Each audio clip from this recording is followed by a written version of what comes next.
श्रीपाद रामानुजाचार्य श्रीरंगम में एक बार कथा कर रहे थे, तो हमेशा उनकी कथा में एक भाव जरूर रहता था कि ये जो बालाजी ऊपर है ना, उनकी सेवा करनी है। अभी बालाजी ऊपर जंगल हो गया, घोर घना जंगल हो गया तिरुमला पे, कोई उनका सेवा कर नहीं पा रहा है। और ये जो तिरुपति मंडल है, इसको पुष्प मंडल कहा जाता है कि वहां पे ठाकुर जी की पुष्पों से सेवा होनी चाहिए ना, he should be flaunted with flowers. मगर ऊपर कौन जाए, जंगल है और शेर चीते भी हैं, कौन जाएगा?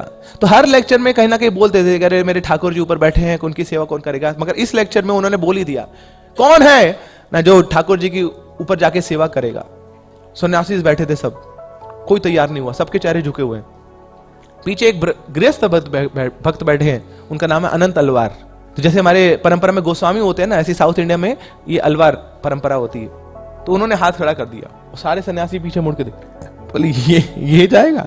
हम इतने तपस्वी लोग, हमें डर लग रहा है जाने में, ये जाएगा? तो उसी समय रामानुजाचार्य बोलते बोले पिल्लई ना, he is the person. Pillai मतलब क्या होता है?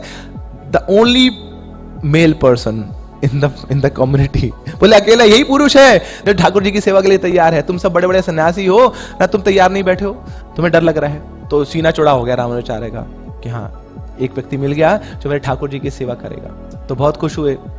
और फिर वो अनंत तलवार बोलते हैं कि मैं अपनी पत्नी को भी साथ लेके जाऊंगा, उसको भी सेवा में लगाऊंगा। तो अब जैसे तैसे करके ऊपर जंगल में ऊपर पहुंचे, पर्वत पे पहुंचे, तिरुमला पर्वत पर। तो वहां पर ठाकुर जी की सेवा करनी है, तो एक थोड़ा सा तालाब बनाना है, तो वहां पे मिट्टी खोदनी पड़ेगी। तो क्या करते थे, बाल्टी ली और बाल्टी से मिट्टी खोदी, और फिर पत्नी सहयोग करती थी उस जो मिट्टी का जो कचरा है, जो मिट्टी है, उसको दूर फेंकने के लिए। तो यह रामानुजाचार्य मिट्टी भरते थे, वो पत्नी फेंक के आती थी।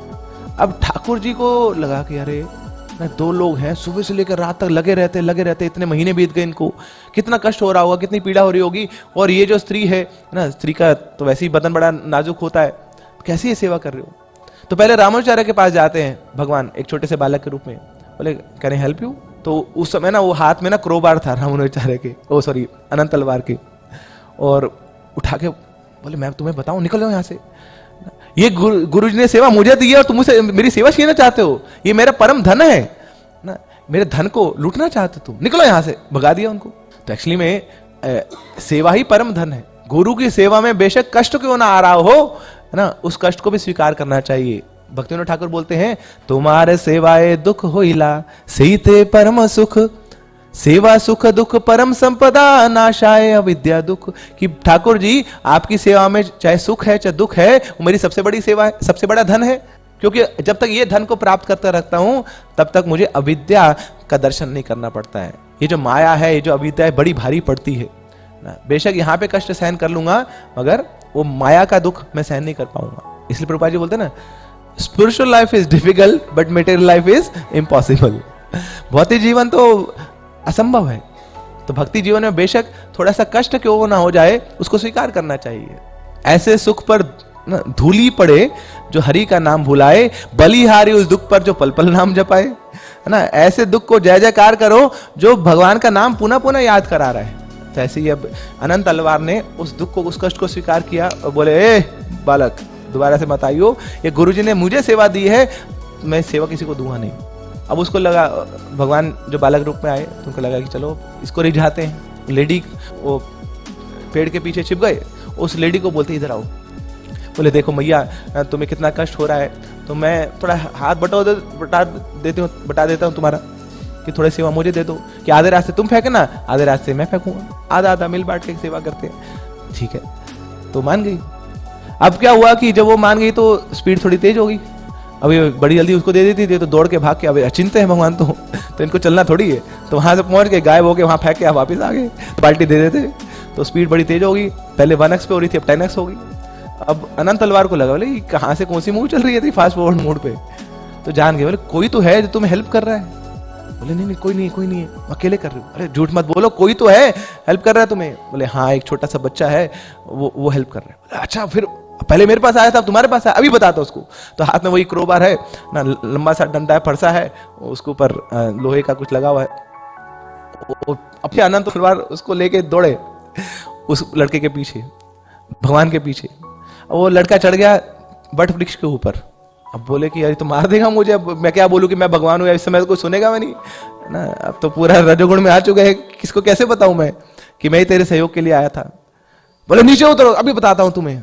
अब उस समय तो पूरा मोर मुकुट धारण अपने सही रूप में आ गया ना। जब देखो, जब भी गड़बड़ होती है ना, गड़बड़ ढाला होता है तो व्यक्ति अपने रूप में आ जाता है।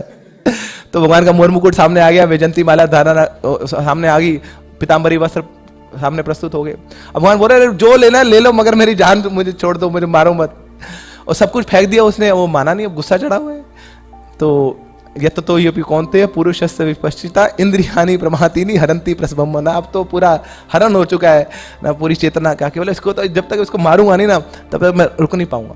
अब जैसे ही वो बालक को लगा कि अब तो फरसा ऊपर तक मार देगा मुझे, तो कूद मारी और दौड़ के भागने लगा। इतने में क्या हुआ कि हल्का सा वो जो फरसे का जो आगे का पार्ट था ना, वो चिन पे लग गया इस बालक के, जो स्वयं भगवान है। अब खून निकलने लग गया, तो वे तो भागे, भैया जान बचाओ पहले। तो जाके वो घर भर गया था बालाजी का, उसके अंदर चले गए और लुप्त हो गए वहां पे। फिर अब पीछे पीछे अनंत तलवार दौड़ रहे हैं कि अरे कहाँ गया वो, कहाँ गया बालक, कहाँ गया, अब इसको बताऊंगा, मैं मारूंगा उसको। तो पुजारी था वहां पे, पुजारी ने गेट खोला तो अंदर देखा तो जो बालाजी हैं उनके यहाँ चिन से लहू बह रहे हैं। तब जान पाए अरे ये तो स्वयं बालाजी आए थे मेरा सहयोग करने के लिए, तुरंत उनके चरणों में गिरते हैं। तो तब से आपने देखा होगा ना, अभी भी है ना, बालाजी के यहाँ पे चिन्ह पे मार्क है, व्हाइट मार्क है। अब इसको थोड़ा आभूषणों से डेकोरेट कर देते हैं, सजा देते हैं, छुपा देते हैं, मगर ये वही मार्क है जो अनंत तलवार ने उसमें मारा था, लग गया था पर्सन। तो सेवा परम धन है ना, सेवा कोई कभी छोड़ना नहीं चाहिए हमें।